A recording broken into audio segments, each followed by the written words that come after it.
the Lord in prayer. Ginoo, tinuod jud kayo Lord nga wala jud ka nagkulang sa among kinabuhi.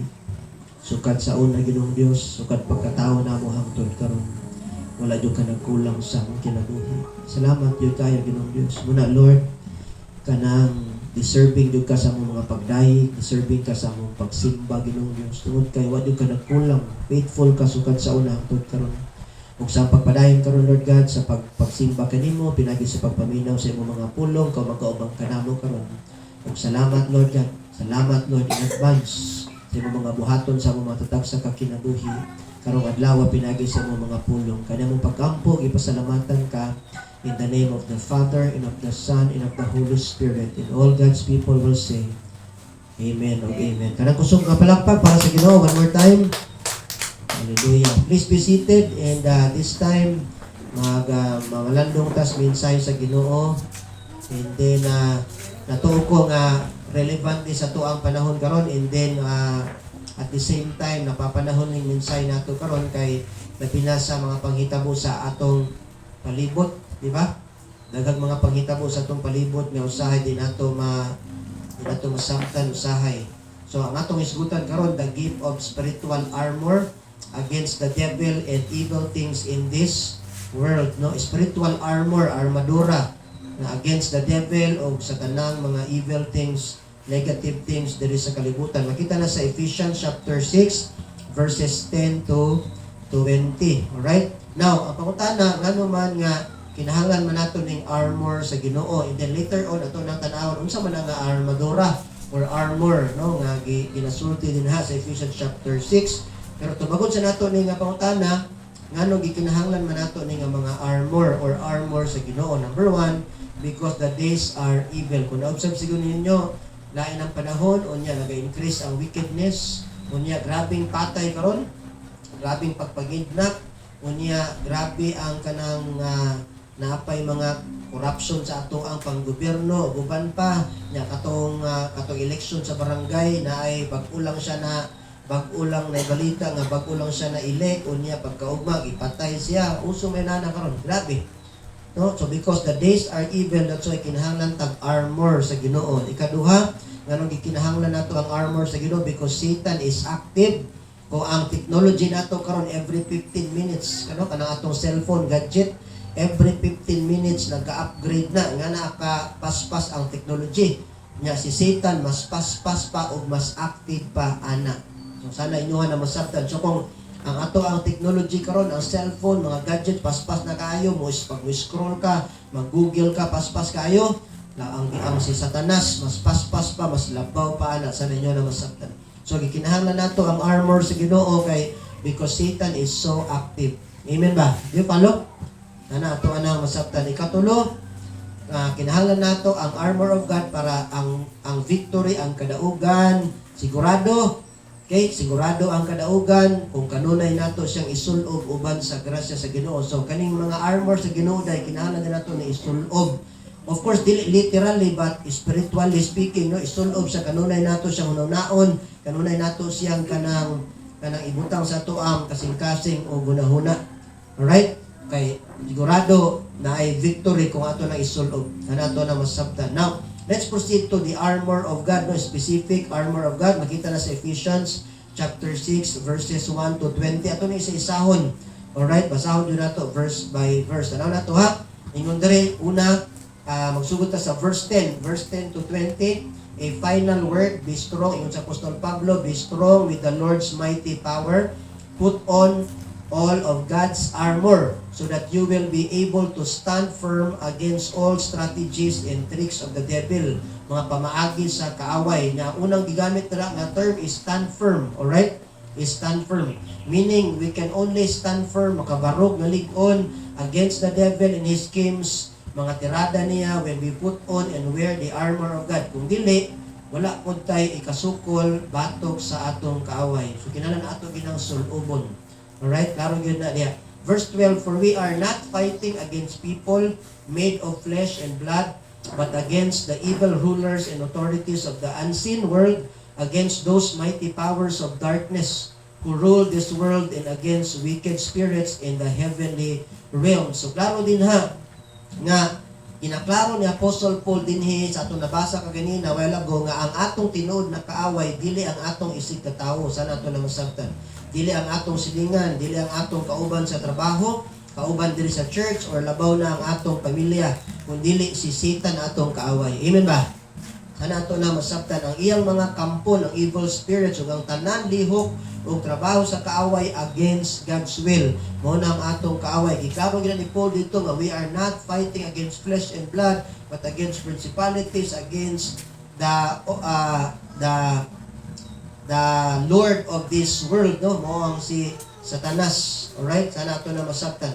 And that's why it is very important to know and understand that anything, any practice, thinking, attitude, lifestyle that contradicts, nagasupak sa kabubuton sa Ginoo are clearly not from Him but from the devil. So dili ta og muiwas ta niya na. Now, mga examples sa verse 13, padayon sa pagbasa, use every piece of God's armor to resist. Another word na gigamit ni Pablo, resist the enemy in the time of evil so that after the battle you will still be standing firm.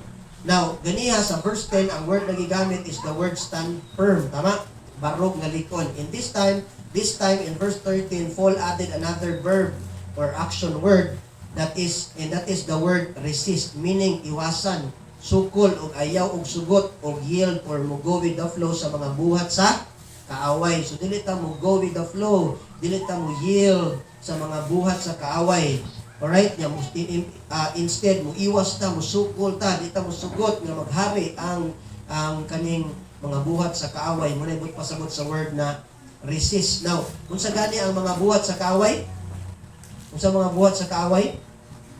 tanan nga dili inline, sibo, or supak sa kabubuton sa Ginoo. And those things that He hates. Alright? Proverbs chapter 6. Unsa man, ang tanan nga dili inline sa kabubuton sa Ginoo, tanan butang nga ginahate sa Ginoo, mao nay supak sa iyang kabubuton. Basa na to nakasulat sa Proverbs chapter 6 verse 16 to 19. Mga butang ni nga ginahate sa Ginoo. There are 6 things that the Lord hates, no? 7 things He detests, no? 7 ka buok. Number 1, haughty eyes, hilas nga tinan-awan, a lying tongue, bakakon nga dila, hands that kill innocent, kanang pagpatay sa mga inosente. Example nato ana, abortion. I found out sa akong pag-research nga isa sa ginamin dahil ni King Solomon diri kanang abortion, kana ganing magbuntis unya ipalaglag, inosente man na nya. Ingon ang uban, pwede man ta magpalaglag paminaw mo maayo, importante ni siya.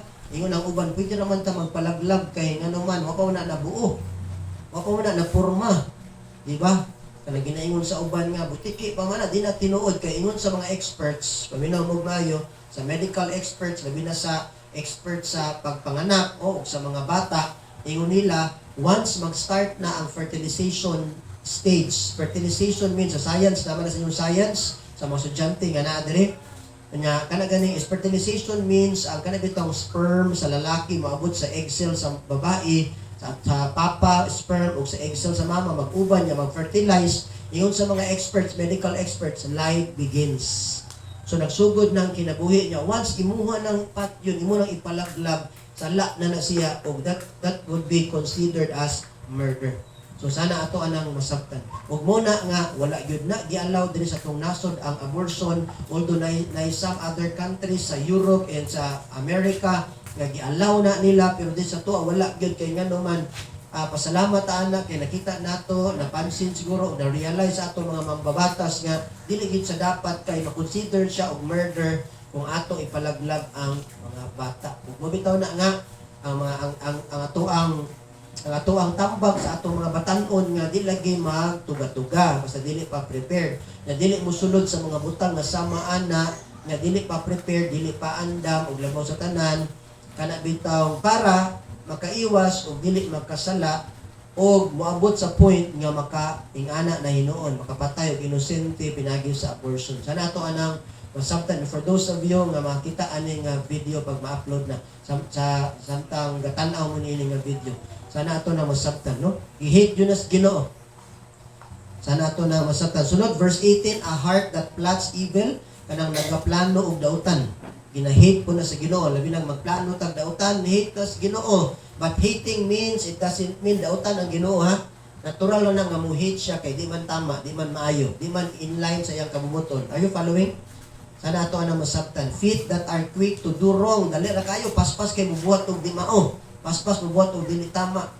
So sana kani atong tiil ganito nato sa pagsimba, ganito nato sa pag-alagad, ganito nato sa pag-serve sa ato ang ginikanan, sa ato ang mahal sa kinabuhi, sa atong pamilya, o any opportunity nga ihatag sa ato sa Ginoo, dili kay ang atong mga tiil paspas mubuhat og dautan. Gi-hate po nas Ginoo. Sana ato anang masabtan. Of course, gusto na kong klarohon nga gi-hate sa Ginoo kaning mga butanga, dili ang tao mismo. Okay, klarohon nato ha, ang gi-hate sa Ginoo kaning mga butanga, kaning mga mabuhat nato nga dili tama, mabuhat sa mga tao nga dili tama. Pero ang tao mismo wa na gina-hate sa Ginoo. Mabitaw na ginaingon sa ubanda, God hates sin but He loves the sinner. O mabitaw na gipakamatyan ta ng Ginoong Hesus. Nya kita bilang Kristiyano sa tuang context karon kay Christian naman ta, kung mubuhat ang ingon ani, nya Kristohano na ta, di ta may impierno pero maka-experience tag disiplina sa nato na masabtan. So di ta mo dare anak kay ngano man di naman imusibo pud sa atong espiritu kay naman tay Holy Spirit sa atong kinabuhi. Ug ang Holy Spirit kanunay man na musunod sa kabubuton sa Ginoo sa nato na masabtan. Unsa pa? Verse 19, false witness. False witness who pours out lies. Unsa man na siya? False witness, kana bitawng mga marites. Muna sila mga grupuha, mga marisol, nga magsulstorya og mga bakak ngadto sa uban. Nya a person who sows discord among brothers. Kana bitawng mga tao nga magpaaway-away og mag-cause og samok. Sa nato na masabtan kinahit nas Ginoo. Di follow? Realidad ba na sa atong time karon? Realidad kayo. So ato nang iwasan, labi na kita mga Kristiyano kay gi-hate nas Ginoo o tanan nga gi-hate sa Ginoo dili gyud na inline sa kabubuton. Supak gyud na sa iyang kabubuton. Sana ato anang masabtan. So kung gi-hate ni sila sa Ginoo, i-hate pud nato kay mga anak man tas Ginoo. Amen ba? Amen. Sana ato nang masabtan. Alright? So kung gi-hate ni sa Ginoo bunako, dili gyud ni inline sa iyang will, dili inline siyang standard, and that's why ang challenge ato ang tanan mga anak niya karon moiwas og ato pud ni silang i-hate. Labaw sa tanan dili nato tugutan nga maghari sa atong kinabuhi kay ang dapat mohari sa atong kinabuhi si Jesus na because He is now our master. Romans 6:14 ingon dito, for sin has no dominion over you, for you have new master Jesus, no, si Kristo. Dili na ang sala because we are now under the new covenant of grace, no longer under the old covenant of law. Sana ito na masabtan. Verse 14, sa itong gibasa sa Ephesians chapter 6, padayon ta. So, ato na ta sa mga armor sa Ginoo, specific na tahan. Number 1, sa verse 14, number 1 nga armor of God is stand your ground, putting on the sturdy, number 1 armor, belt of truth. Can you say that? Can you say the phrase belt of truth? Belt of truth. Alright? Meaning, kung unsay tinuod dito ta, kung unsay bakak dili ta ana, no, bakos. Can you imagine bakos sa kamatuoran ato daw sunugon. So kaning mga armor of God, mga makita ra pud ni sa mga ginasulob sa mga priest kaniadto sa ilahang time kaniadto, no? That's why muna gi-example ni Apostol Pablo. Nya makita po ni sa ato karon ginasulob nato ba? Makita sa lawas. Alright? Belt kaniadto ang belt bakos sa kamatuoran. Okay? And the truth is, pag mayon ka gani kang truth, ang truth is si Kristo na siya, si Jesus Himself. So ang atong pagkinabuhi, siya ang atong himuon nga standard, siya ang atong example to follow. So kung naman tayo i-follow, i-idolize, dili ang BTS, dili ang Blackpink, dili ang mga celebrities, dili K-pop artists, dili ang standard o example sa kalibutan, kay dili tanan okay sa kalibutan, okay pod kay Kristo. Amen ba? Sana ato anang masabtan. Okay? Kaya daghan kay mga batanon karon nga grabe daghan gipang idolize. Nga sila mga idol tawag nila ba? Di ba? Pero sana ato na masabtan kay ang kamatuoran mo si Kristo, the truth is Christ. And then therefore siya ang atong himuon nga standard o example to follow. Dili ang example sa kalibutan. Kay many times na ako ni ginasulti, dili tanan gi okay, gi-approve sa kalibutan, okay pod ang Ginoo. So sana tatabang sa Holy Spirit, ma-discern nato kung unsa ang tama, unsa ang dili. Okay? And second, the armor, second armor, the body armor or breastplate kanang ginabutang din sa ilang dughan kaniadto. Alright, ya makita ko na sa mga pulis, di ba kita man ang sa mga pulis kay ginabutang diri sa ilang dughan pwede sila madudutlan o kanang bala, bulletproof ba. Okay, mara pong ingon ana no, cover sa dughan. Armor, body armor or breastplate of God's righteousness. Now, unsa may but pasabot ana, it means si Jesus. Kay ang God's righteousness si Jesus man. Amen ba? Ang God's righteousness si Jesus. And because He is the righteousness of God, meaning kanunay natong ibutang sa atong hunahuna that we are righteous in Christ. Kay kita karon na naman ta kay Kristo no. We are one in Christ and we are now in Christ. And therefore, ang righteousness and holiness ni Jesus na imputed po sa tua. Of course, by nature, dili ta righteous, dili ta holy, pero na imputed sa tua because of Jesus and because of our faith in Him. Alright? So kanunay nato nang ibutang sa atong hunahuna that we are righteous in Christ and we are also called to live a righteous life. Kay we are righteous before Christ and in Christ gitawag pud tas Ginoo nga magkinabuhi pud i-pursue pud ang righteous nga kinabuhi. It means bag-o nga kinabuhi, bag-o nga kinaiya. Muna tong giwali, muna tong message last Sunday sa 2 Corinthians chapter 5 verse 17. Unsa gingon dito? The new has come and the old has gone and the new has come. And for those of you who belong to Christ are new persons. Is a new person. He is not the same anymore. So sana ito na nasabtan.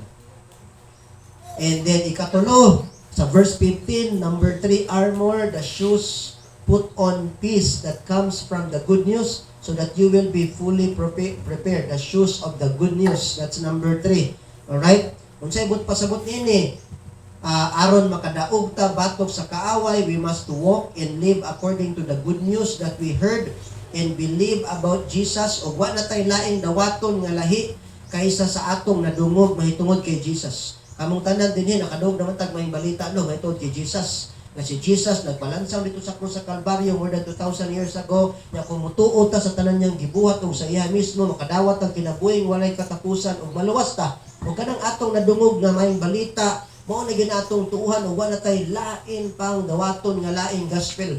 Mabita yun sa Apostol Pablo kung namoy madungog nga lahi nga gospel nga masipag anghel pa na ang musulti basta lahi nga gospel yang ginasulti dili tong good news about Christ kay Jesus itunglo sila. So sana to nang masabtan. Alright?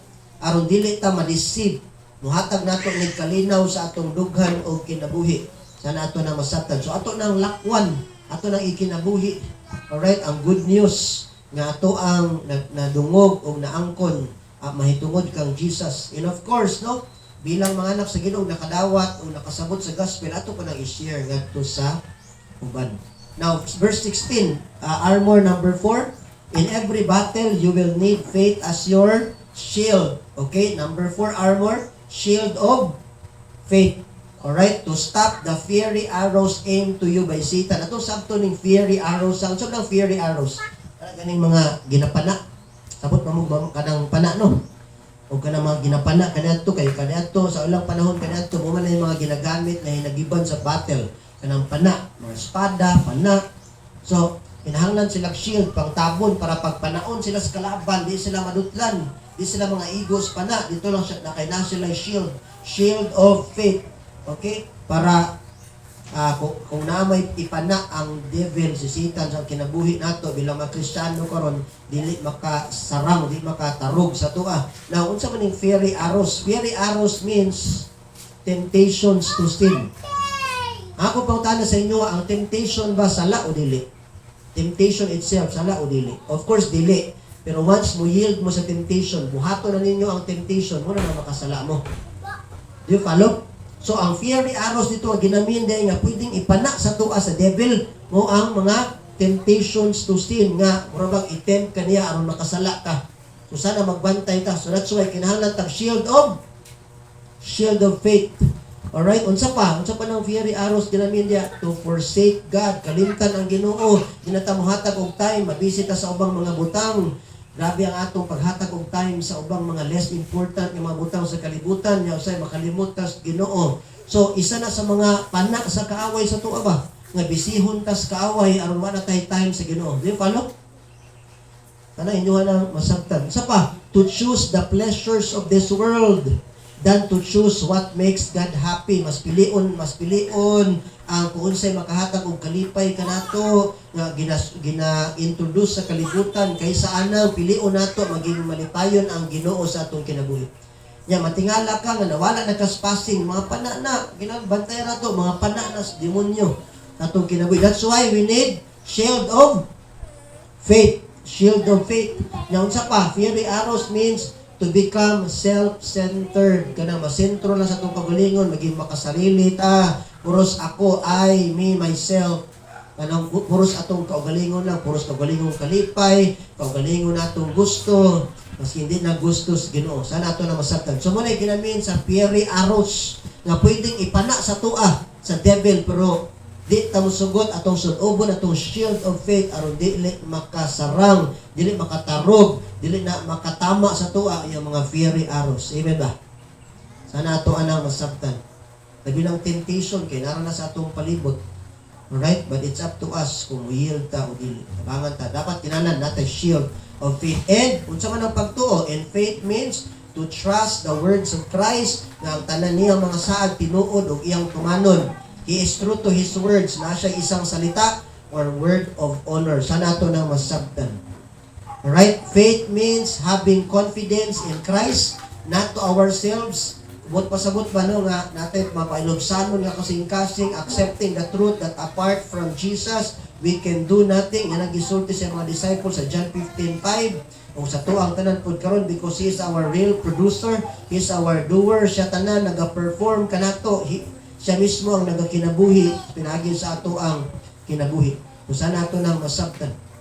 Alright? So faith means ang atong kumpiyansa, gikan yun na kay Kristo, dili sa atong kagalingon. So we will not, kung masabtan nato na, nga apart from Him, we can do nothing, we will not brag, and we will not boast, dito manghambog. Nya, mapildi ang kaaway, kay wala man nato gisundog ang iyang kinaiya nga garbuso man siya.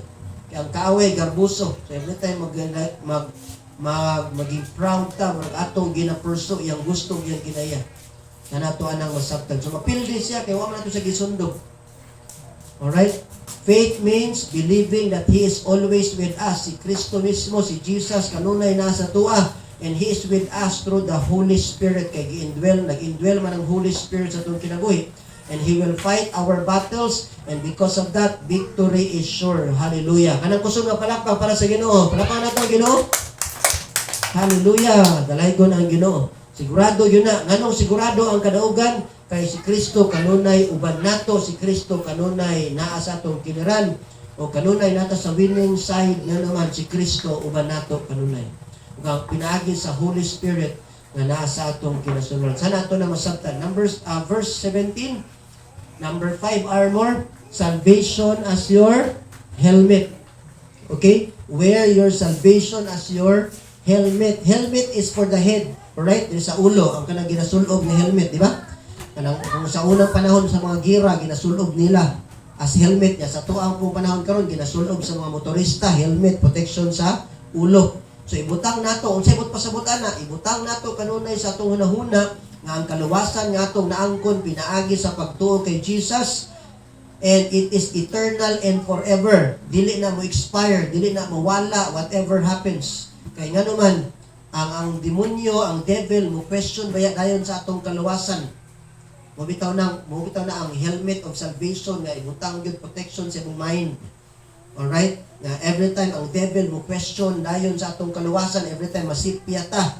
Kay wa pa man ta, no? Every time mamali ta, human as we are, kay wala pa man na-glorify ang atong lawas. So ayaw lang ng atong ginatuyo. That's another story.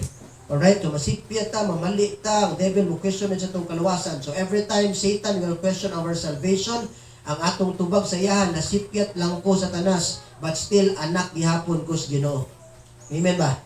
Kanato na masabtan. Ug dili na mausab, ug wa nay makausab ni ana. Romans chapter 8 verse 35 to 39. Ingon dito kung atong i-shortcut, nothing and no one can ever separate us from God's love in Christ Jesus. So wala na yun. No, anay makausab anang kana o makababag ana o maka-separate sa ato ang gugma sa Ginoo sa atong tanan o labi na sa atong kaluwasan. Sana ito nang sabtan. In fact, 1 John chapter 5 verse 11 to 12, He who has the Son has eternal life. Yung eternal life that from the Greek word ayunaya, zoe, meaning a life that God has given and it is forever. So klaro yun na, sabta na nato na, many times nato nag-emphasize din ang kaluwasan nga ito na angkon forever yun na siya.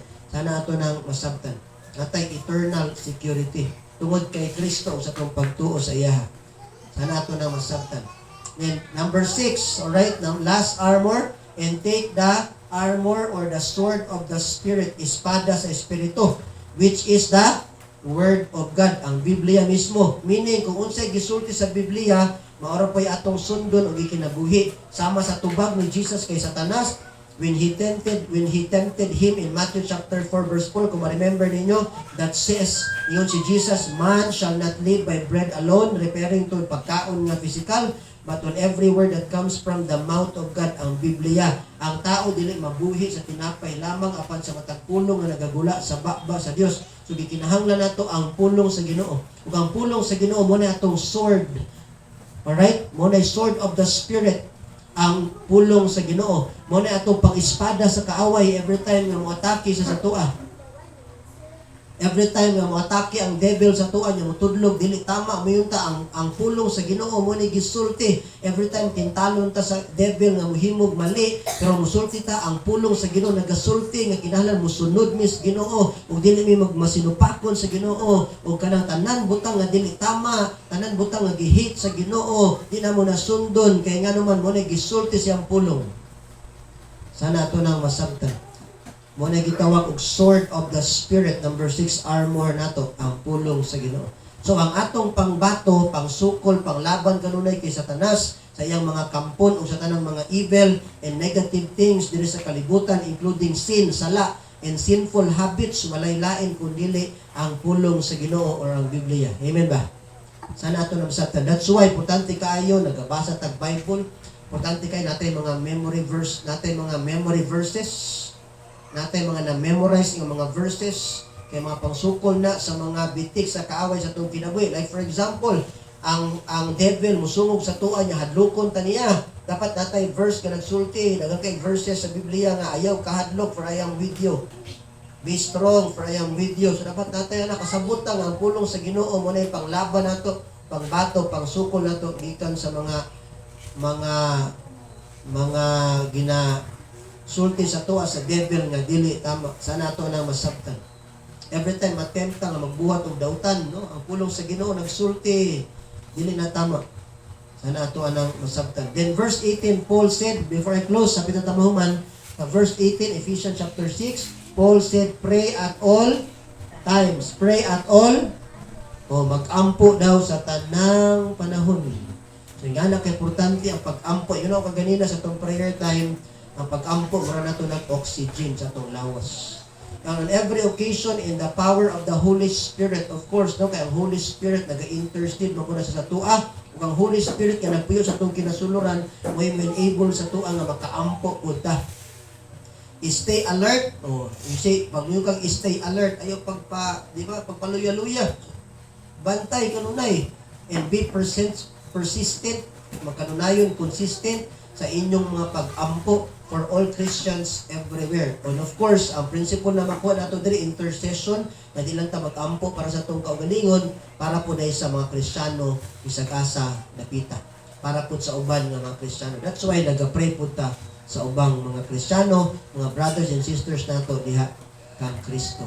And therefore, kung kanunay natong sunubon ang armor of God, kanunay pod ang kasiguraduhan, kanunay pod ang kalinaw, o kadaugan batok sa atong kaaway, o sa tanang mga butang nga ginagamit sa kaaway aron sa paghulga, aron sa pagsamok-samok, o pagbuntog kanato. Sana ato nang masabtan. Pero we are always the winner. Dao malinaugon ta kanunay because we are now in Christ Jesus. Are you in Christ? Na naman tada kay Kristo. So kanunay tang magmadinaugon o nya gihinumdom pag-i-remind lang ta nga kanunay po nato tong sulubon. O kung imong tan-awon, imong i-realize, basahon nimo tanan, balikan nimo sa pagsugod atong ibasa Ephesians chapter 6 verse 10 to 20. Kung imong tan-awon, si Kristo may ginamin dito ang emphasis ni Pablo, si Jesus.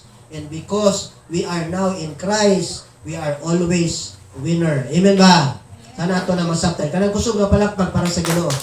Sana ato na masabtan. We are always winner. No? Ano man, nanataliha kang Kristo, kay si Kristo madinaugon man, gidaog naman ni Kristo ang tanan. And He is in us, working in us through the Holy Spirit nga nasa atong kinasuluran. And this is our identity, our new identity in Him, pinaagi sa atong pagtuo kaniya. Sana atuan ang masabtan. Dalaygon ang Ginoo, to God be the glory. And I request everyone to please rise, magampo ta, magpasalamat ta sa Ginoo. Kaya ang gisulting pahinumdum sa tuwa karong adlaw. Ang atong oras alas 11:05, alas 11:03 pa diay, no? Bayubay pa ang atong oras. This time magdukot sa atong mga ulo, magampo ta, magpasalamat ta sa Ginoo. Basig na kay na experience nga ang devil nagahatag og nagasamok-samok sa inyong kinabuhi. O di kaya nagahatag og samok sa atong pamilya. Di nato siya tugutan, ato nang i-rebuke in the name of Jesus, ug atong gamiton ang ato ang authority bato kaniya. Luke chapter 10 verse 19, we have the authority to trample snakes and scorpions and to rebuke all the works of the enemy. And 1 John chapter 2 verse 27, we have the anointing from the Spirit to cast out all the works of the enemy. So ato nang gamiton, mga igsoon, gamitan na. Kung ginahasil ka sa devil, sa imong hunahuna karon, sa imong mga pagbati, sa imong mga lawas, pinagi sa mga balatian, ato nang badlungon in the name of Jesus. Di nato tugutan. Always remember, ato lang isulob ang armor of God. Sigurado ang kalinaw, sigurado ang kadaugan. Kasiguraduhan, nakalunay kang magmadinaugon. My brothers and sisters in Christ, put on the full armor of God. And you will have the victory. Because we are now in Christ Jesus. And we have the victory, good kanunay. Because we are now in Christ and one with Jesus, the Son of the living God. Father God in heaven, O God Almighty, thank you Lord once again sa imong mga pulong. Salamat Lord sa pagpahinumdum ka namo. Whatever happens, Lord God, kanunay ming nasa winning side because of Jesus. Kay gidaog naman ni Kristo ang tanan, labi na katong namatay sa dito sa krus sa Kalbaryo, ningon siya, it is finished. In Greek, tetelestai, which means final and complete. So Lord, thank you. Pag madinaugon mi kanunay, batok sa mga gahom sa kaaway, o mga lihok sa kaaway, because we are now in Christ, si Kristo mo'y nagkinabuhi. Siya ang among tinuod nga producer. Siya ang among tinuod nga performer, doer. Ug siya ang nag-fight back against the devil. Pinaagi lamang sa among kinabuhi. Thank you, Father. Thank you, Jesus. Thank you, Holy Spirit. Ikaw magapadayon sa maghari. Maghari sa among mga kinasular sa among kinabuhi. Dalaygon ka sa walay katapusan imong himaya. Inamong pag-ampo, ipasalamatan ka. In the name of Jesus, and all God's people will say, Amen. Oh, amen. Kanang kusog nga palakpak para sa Ginoo. Hallelujah. God bless you. Mayong utos sa atong tanan.